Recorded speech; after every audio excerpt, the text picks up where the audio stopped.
धारणी शहर तसेच तिथला परिसर नेहमीच पर्यटकांना भुरळ पाडत असतो। म्हणूनच संपूर्ण देशातील पर्यटक हा मेळघाटचे सौंदर्य पाहण्यासाठी येत असतो।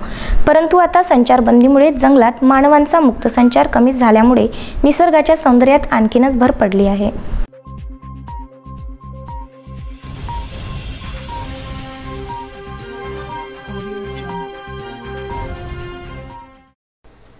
संपूर्ण लॉकडाऊन कोरोना व्हायरसच्या वाढत्या संक्रमणाचे प्रमाण कमी करण्यास उपयुक्त ठरणार हे मात्र नक्की।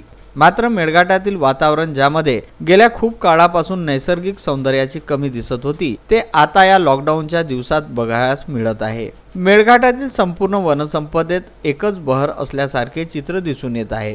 यामागचे मुख्य कारण असे की जंगलात मानवजाती वारंवार प्रवेश करून जंगलाच्या नैसर्गिक सौंदर्याशी छेडछाड करून त्यामध्ये मोठी हानी निर्माण करत आहे।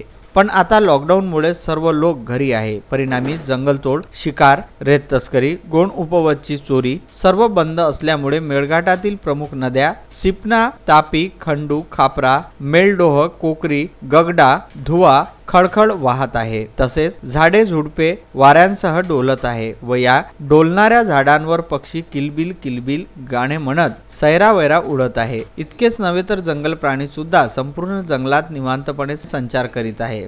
हायवे वरून जाणारे वाहन प्राण्यांना सहवासाकरिता अडथळा निर्माण करायचे, पण सद्यस्थितीत एखादे वाहन ठराविक काळात जात असल्यामुळे प्राण्यांना अडचण भासत नाही। परिणामी जंगलात जणू काही स्वातंत्र्य मिळाल्याचे जीवन प्राणी, पक्षी व झाडझुडपे यंदा जगत आहे। जर या लॉकडाऊन सारखे नियम भविष्यातही पाळले गेले तर निश्चितच मेळघाटातील नैसर्गिक सौंदर्यात अजून भर पडणार व तेथील जंगल सुजलाम सुफलाम होऊन वातावरण अजून प्रफुल्लित होणार हे मात्र नक्की।